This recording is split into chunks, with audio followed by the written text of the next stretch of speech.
90 రోజుల కోర్సు పూర్తి చేస్తే చాలు 100% ప్లేస్మెంట్ సపోర్ట్ తో సాఫ్ట్వేర్ జాబ్ మీ సొంతం. వెంటనే కోడ్ జ్ఞాన్ డెస్టినేషన్ ని సంప్రదించండి. నమస్కారం ఉమా గారు. నమస్తే అమ్మా. అకార్డింగ్ టు వైదిక ఆస్ట్రాలజీ పరంగా మనం చూస్తే పూర్వాషాఢ నక్షత్రం వారికి ఈ నూతన సంవత్సరంలో ఎలా ఉండబోతుంది, ఎలాంటి పరిహారాలు చేసుకోవాలి? తప్పకుండా అమ్మా.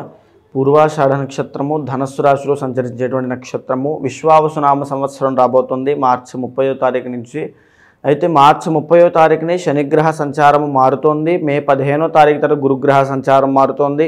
మే 18వ తారీఖున రాహు కేతుల యొక్క సంచారము మారుతోంది.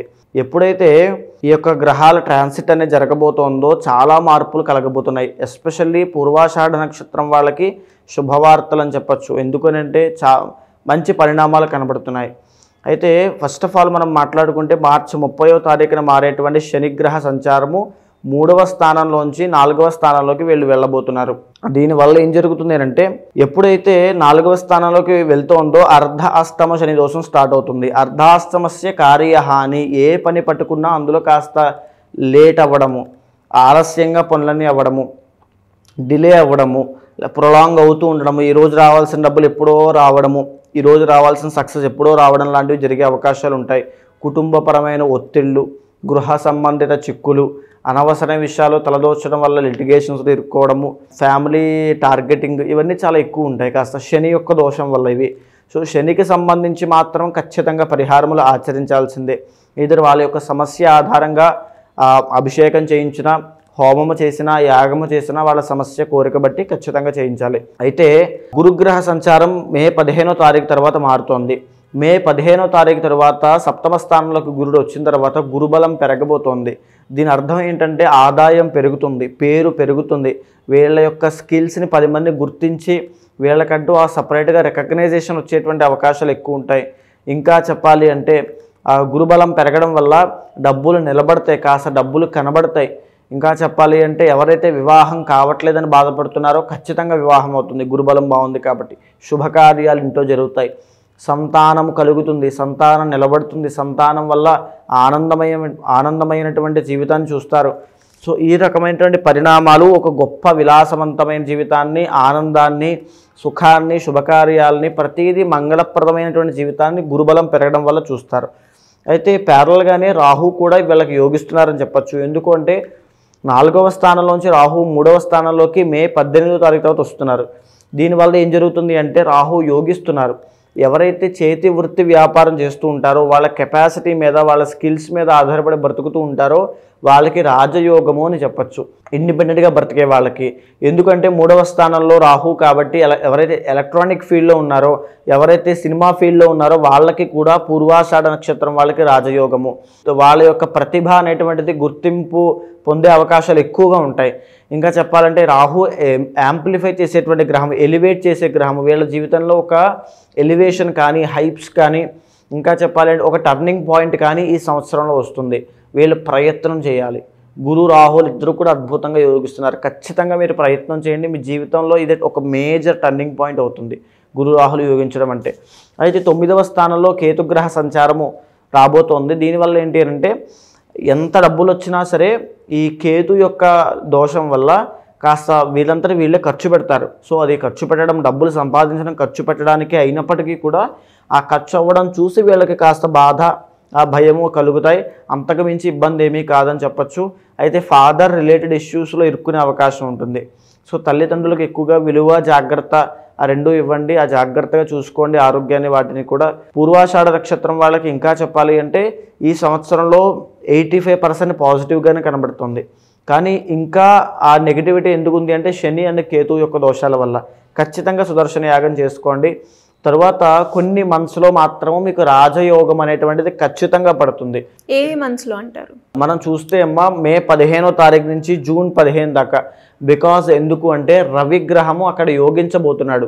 ప్యారలల్గానే మే 15వ తారీఖు గురుబలం కూడా పెరుగుతుంది. చూడండి, రవి గురులు ఇద్దరు ఎప్పుడైతే యోగిస్తారో రాజయోగము, అది ఎలాంటి రాజయోగం? పదవీ యోగములు. ఎవరైతే రాజకీయాల్లో ఉంటారో వాళ్ళకి ఖచ్చితంగా పూర్వాషాఢ నక్షత్రం వాళ్ళకి పదవీ యోగం పడుతుంది.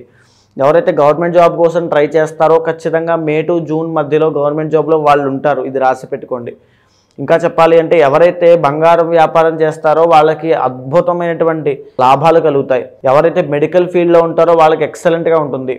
ఎవరైతే ఆరోగ్యపరమైన సమస్యలతో బాధపడుతుంటారో సరైన ట్రీట్మెంట్ కానీ మెడిసిన్స్ కానీ ఆ డాక్టర్ కానీ దొరకడం వల్ల ఆరోగ్య సమస్యలన్నీ తగ్గిపోతాయి.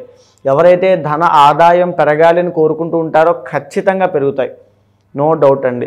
ఇంకా చెప్పాలి అంటే మళ్ళీ ఇలాంటి యోగమే సెప్టెంబర్ 15వ తారీఖు తర్వాత నుంచి నవంబర్ 17 తర్వాత వీళ్ళకి కనబడుతోంది. గవర్నమెంట్ కాంట్రాక్ట్స్ అయినా గవర్నమెంట్ జాబ్స్లో ఉన్న వాళ్ళకైనా ప్రమోషన్లు వచ్చేటువంటి అవకాశాలు ఎక్కువ ఉంటాయి. అండ్ ఇంకా చెప్పాలి అంటే ఎవరైతే పబ్లిక్ డొమైన్లో ఉంటారో వాళ్ళకి కూడా గొప్ప ఫేమ్ అనేది, నేమ్ అనేది చాలా ఎక్కువ వస్తుంది గురుబలం వల్ల, రవి బలం వల్ల. సో ఇంకా చెప్పాలి అంటే ఎవరైతే కాంపిటేటివ్ ఎగ్జామ్స్ రాస్తుంటారో, ఎవరైతే స్పోర్ట్స్ ఫీల్డ్లో ఉంటారో, ఎవరైతే ఇంకా చెప్పాలంటే కోర్టు సమస్యలు ఇరుక్కుని ఉంటారో వాళ్ళందరికీ కూడా జయము, విజయము అన్నీ కలుగుతాయి. చాలా ఒక అద్భుతమైనటువంటి టర్నింగ్ పాయింట్స్ కానీ ఒక సర్ప్రైజులు కానీ జీవితంలో వస్తాయి అని చెప్పొచ్చు. ఇకపోతే ఇలాంటి యోగమే మళ్ళీ కుజుడి యొక్క బలం వల్ల 2026వ సంవత్సరం ఫిబ్రవరి మాసంలో కూడా కనబడుతున్నాయి. ఆ టైంలో కోర్టు వ్యవహారాల నుంచి విజయం పొందడము, భూలాభము, స్వర్ణ లాభము, వాహన లాభాలు, రియల్ ఎస్టేట్ రంగంలో ఎస్పెషల్లీ ఉన్న వాళ్ళకి ఎక్సలెంట్గా లాభాలు పొందడము, వాళ్ళ బిజినెస్ అనేది చాలా గ్రో అవ్వడము, ఎక్స్పాన్షన్ అనేది జరగడము. ఇంకా చెప్పాలి అంటే కుజుడు కాబట్టి ఫుడ్ బిజినెస్ చేసే వాళ్ళకి, వ్యవసాయం చేసే వాళ్ళకి అద్భుతంగా వాళ్ళ యొక్క ఆదాయం అనేది పెరగడం కానీ, ఇంకా పొలాలు కొనడము, భూలాభాలు అన్నీ కలగడం కానీ జరిగే, కన్స్ట్రక్షన్ ఫీల్డ్లో ఉన్న వాళ్ళకి కూడా శుభవార్తలు అని చెప్పొచ్చు ఆ టైంలో. అయితే ఇలాంటి యోగంలో మధ్యలో కూడా శుక్రబలం తగ్గడం వల్ల 2025 జూన్, జూలై ఈ 2 నెలల్లో కూడా కాస్త ఇబ్బందులు పడతారు. ఎవరు ఎక్కువ ఇబ్బంది పడతారంటే లవ్ ప్రాబ్లమ్స్లో ఉన్నవాళ్ళు, వైవాహిక జీవితంలో ఆల్రెడీ ఏమైనా సమస్యలు ఉన్నటువంటి పూర్వాషాఢ నక్షత్రం వాళ్ళు, ఇంకా క్రియేటివ్ ఫీల్డ్స్లో వర్క్ చేసేవాళ్ళు, సినీ నాటక కళారంగంలో వర్క్ చేసేవాళ్ళు, వాళ్ళందరికీ కూడా జూన్, జూలై మాసాల్లో కాస్త ఇబ్బందికరమైన పరిస్థితులు వస్తాయి అని చెప్పొచ్చు.